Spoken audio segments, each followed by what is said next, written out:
अस्सलाम वालेकुम ख़वातीन हज़रात। कराची इस मुल्क का जो आबादी के हिसाब से अगर देखा जाए तो हो सकता है लाहौर से भी बड़ा सूबा हो, लेकिन उसकी मरदमशुमारी इस तरीके से नहीं की जाती।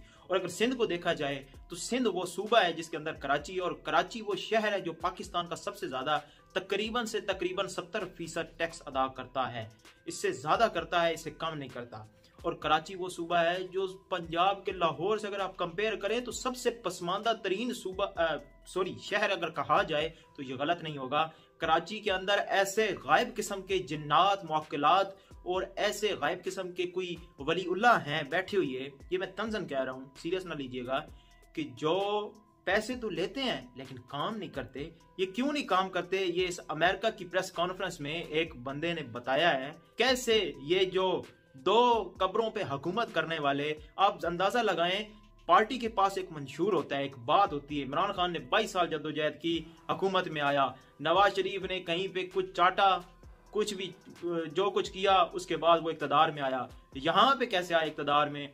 भुट्टो अवामी लीडर था, अवामी लीडर ने भी क्या किया वो भी हमने देखा, लेकिन जो उसने काम अच्छे किए, बेहतरीन काम किए, उससे कोई दो राय नहीं। लेकिन उसके बाद जो आए वो क्या कह के आए? वो कह के आए कि हमारे पास वो भुट्टो जिंदा है, उसकी एक कड़ी खुदा बख्श में कबर है।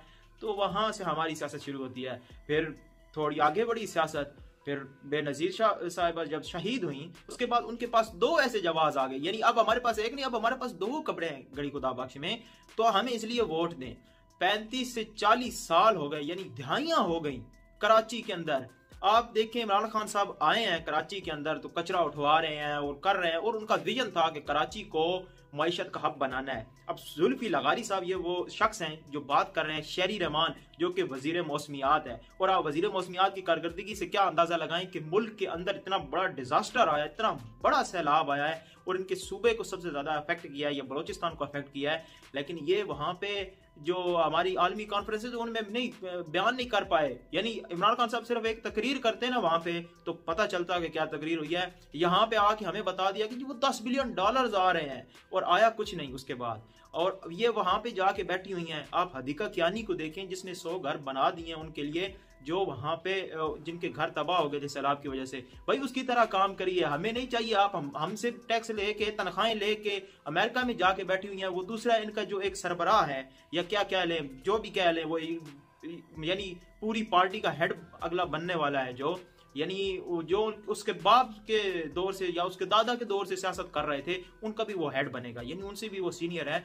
तो वो जाके वाशिंगटन में कभी बैठा है, कभी स्विट्जरलैंड में बैठा है, यानी उसने अमेरिका और यूरोप को नहीं छोड़ना, उसने वहां भी बैठे रहना, उसने पाकिस्तान के अंदर नहीं आना। और ये जब उनसे सवाल किया जाएगा ये महंगाई और ये हालात क्यों है, तो उन्होंने ये कहना है कि जनाब मोहतरम, ये गवर्नमेंट हमारी नहीं है, ये मुश्तरका गवर्नमेंट है। आप उससे किसी और से सवाल करेंगे, वो करेंगे मुश्तरका गवर्नमेंट, आप उससे करें, आप उससे करें, आप उससे करें। यही हालात हैं। आज इसाकडार साहब ने कॉन्फ्रेंस की, इमरान खान साहब के अलावा कोई टॉपिक नहीं था, कोई इसके अंदर मईशत की बात नहीं हुई, उन्होंने कोई रोड मैप नहीं बताया कि इससे निकलेंगे कैसे। बस इमरान खान साहब ने ये कर दिया, वो कर दिया, ये कर दिया, ये बातें चल रही हैं मुल्क के अंदर। और मुल्क फिर कहते हैं मुल्क डिफॉल्ट की तरफ जाएगा तो वो गद्दार है। यानी आप देखें, गद्दारी डिक्लेयर ऐसे एक लफ्ज पे जब इमरान खान साहब ने की थी तब भी गलत था कि एक जुमले पे गद्दारी डिक्लेयर कर दी, और यहाँ पे भी वही हो रहा है। बल्कि बाकायदा माशाल्लाह से पर्चे काट रहे हैं। और पर्चे किसके खिलाफ कर रहे हैं? वो मीडिया के ऊपर जो बेचारे बैठे, ये छोटे छोटे यूट्यूबर हमारे जैसे जिनके 400-500 सब्सक्राइबर होंगे, या कोई 150-200 फॉलोवर वाला ट्विटर पे बैठा होगा, उनके ऊपर है।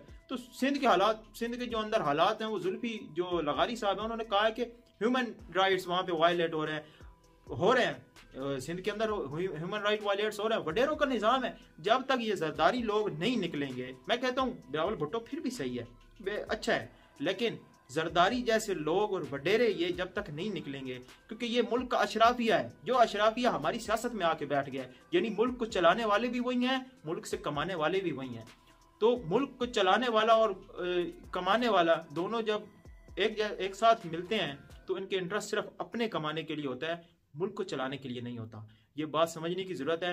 और फिर शहरी रहमान साहिबा इनको चुप करने के इशारे कर रही है। भाई वो बात करने आया, आप उसकी बात सुने। वो इतने दूर से आया, वो वाशिंगटन आके बैठा, उसने कहा मैं सिर्फ ये बात करने के लिए आया हूँ आपके पास कि आपने क्या किया वहां पे। लोग कहते हैं कि इमरान खान ने पता नहीं खैबर पख्तूनख्वा में क्या किया, क्या नहीं किया। मुझे नहीं पता, मैं कभी खैबर पख्तूनख्वा नहीं गया, लेकिन मैं जितने पठानों से पूछा वो कहते हैं कि बड़ा काम किया इमरान खान ने। लेकिन मुझे एक काम का पता है कि उसने मस्जिदों के अंदर जो निज़ाम बनाया है, क्या ज़बरदस्त किस्म का निज़ाम बनाया है। यानी जो भी जामिया मस्जिद के जो भी उलमा हजरात है जामिया मस्जिद के, उनको हुकूमत पैसे देती है, और जब हुकूमत पैसे देती है तो आपको पता है कि वो पढ़ाएंगे भी वो जो हुकूमत बताएगी, और वो हुकूमत का साथ देंगे हर बात में। यानी आप मस्जिद में कोई फिरका वारियत नहीं होगी, इस किस्म का कोई इकदाम नहीं हो सकता जब आप हुकूमत के अंडर होंगे। कोई ऐसा ही काम कर दें ताकि ह्यूमन राइट्स वायलेट ना हो, या कुछ कुछ कोई कचरा कोई चीज।